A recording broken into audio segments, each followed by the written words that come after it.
کراچی کا ایک بہت بڑا جامعہ، میں نام لینا نہیں چاہتا، کیا خبر کوئی وہاں جا کے بات نہ کر بیٹھے، بہت بڑا جامعہ، اور اگر آپ کو چاہیے تو مجھ سے آ کے بات پوچھ لیجیے کہ میں بہت ذمہ داری کے ساتھ بات کر رہا ہوں۔ اتنا بڑا جامعہ کہ جہاں پر پڑھنے والے وقت کے محدث بنے، مفکر بنے،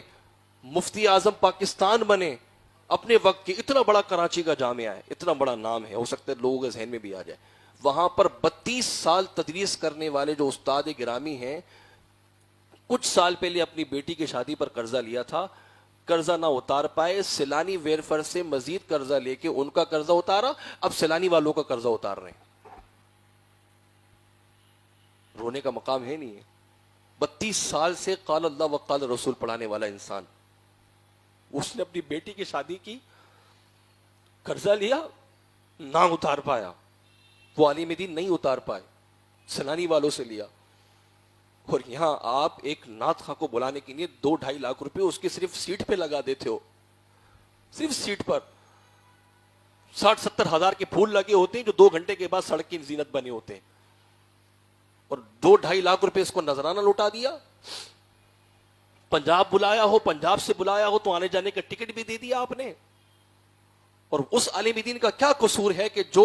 آپ، جس نے نسلوں کو علم پڑھا کر، قال اللہ و قال رسول پڑھا کر اللہ کا برگزیدہ بندہ بنایا، اور یہ نعت خان پر آپ لاکھوں، آپ نے خزانے کھول دیے ہیں، اپنی دولت کا منہ نعت خانوں پہ کھول دیا ہے، قوالوں پہ کھول دیا ہے آپ نے، اور یہاں علماء کی حالت دیکھی آپ نے کتنی عجیب و غریب ہو گئی ہے۔ تو یہ وقت تو دیکھنا پھر تھا نا، جو آج آپ کو نظر آ رہا ہے، یہ تو وقت تھا۔ جو لوگ اس امت کا سہارا بننے والے تھے، جنہیں ضرورت تھی کہ اسلامی نظریات کا تحفظ کرتے، آپ نے تو ان کو اوندھے منہ پھینکا ہوا ہے۔ آپ کبھی جامعہ کا، یہ میں ایک سچی بات بتا رہا ہوں، جس نے اس سال اپنے محلے میں، اپنے علاقے میں محفل میلاد کرنی ہے نا، وہ ایک مرتبہ محفل میلاد سے پہلے جامعات کا دورہ کر کے آ جائے، ایک مرتبہ بس، اور پھر سوچے کہ آیا کہ اب یہ پیسے میں نعت خواہ کو دوں یا ایک عالم کو دوں۔ میرا نعت خانوں سے کوئی جھگڑا نہیں ہے، میں آپ کو سچ بتا رہا ہوں، یہ اللہ رسول صلی اللہ کے حمد بیان کرنے والے ہیں، یہ اچھے لوگ ہیں، ہم نے آپ نے بگاڑ دیا۔ یہ سارا دن گھر میں پڑے سوتے ہیں، کام دھندا کچھ نہیں کرتے ہیں، میں سچ بتا رہا ہوں آپ کو، اکثریت کی یہ حالت ہے، کام دھندا ان کے پاس کچھ نہیں ہے، یہ لاوارث ہو چکے ہیں،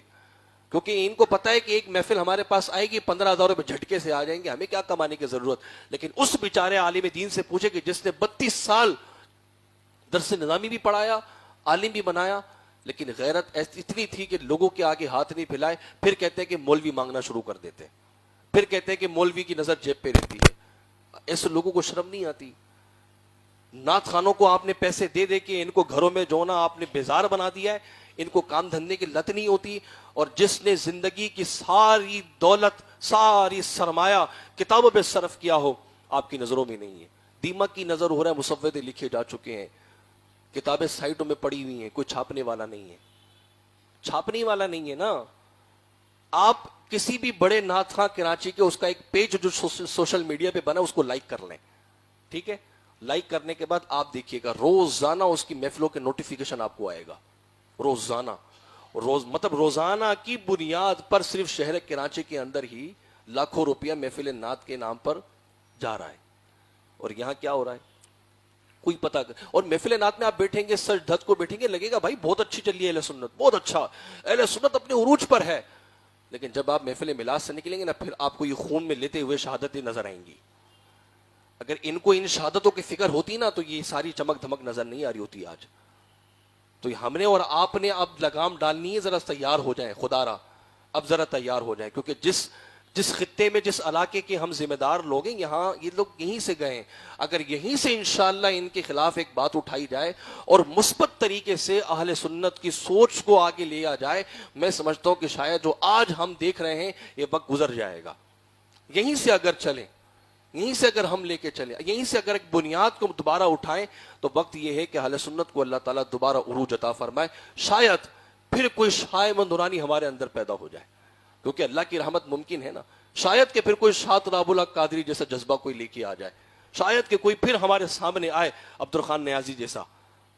جب ہم نے یہ ساری چمک دھمک نعت خانوں پہ لگا دیے تو اللہ رسول کی بات کون کرے گا بھائی؟ میں بار بار یہ ذکر کر رہا ہوں کہ اپنی محفل میلاد کا جائزہ لے لیں، ہمیں وہ محفلیں چاہیے کہ جس میں چمک دمک نہیں تھی لیکن لفظوں کی چاشنی اتنی تھی کہ یہاں سے رسول اللہ کا نام نکلتا تھا وہ تصور میں مدینہ آ جایا کرتا تھا. یہاں نعت بھی پوری نہیں ہوتی تھی, کہنے والے کہہ دیا کرتے تھے ہمیں رسول اللہ کی زیارت ہوئی ہے.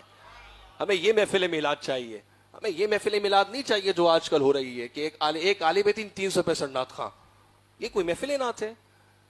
365 نعت خانوں کی جھڑمٹ میں آپ نے ایک عالم دین رکھا ہے, بیچارہ 1 گھنٹہ بول کے گیا, پتہ ہی نہیں لگتا کیا بول کے گئے, صرف 1 گھنٹہ. اور اس 1 گھنٹے کے دوران پھر بین الاقوامی نعت خواں آ جائیں, لیجیے وہ بھی مائنس, وہ بھی ختم کر دیا ہے. تو اب آپ ذرا غور کر لیں, نتائج آپ کے سامنے ہیں.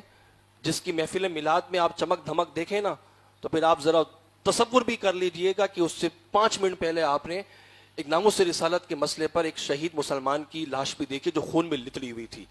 اور یہ بیٹھ کے وہ نبی کی نعتیں جھوم جھوم کے پڑھ رہے ہیں. ان کو کوئی بتا نہیں رہا کہ حالات کیا کس طرح جانب جا رہے ہیں. اور آج بھی آپ 2.5-3 لاکھ روپے کے نذرانے لے کے نعت خوانی میں آ رہے ہیں, پیسے یوں کر کے لوٹائے جاتے ہیں, ایسے پیسے لوٹائے جاتے ہیں. یہ رواج تو نعت خوانیوں میں ہمارا نہیں ہے. اب بات آگے نکل جائے گی, سمجھدار آپ ہیں, ذرا اب عمل کی طرف جانے کی ضرورت ہے. انشاءاللہ یہاں سے ہم اور آپ کوشش کریں ایک مثبت سوچ کو لے کے اٹھیں. ہم نے ہی اس چیز کو آگے لے کے گئے تھے, انشاءاللہ اس میں ہونے والی برائیاں بھی ہم ہی ختم کریں گے انشاءاللہ.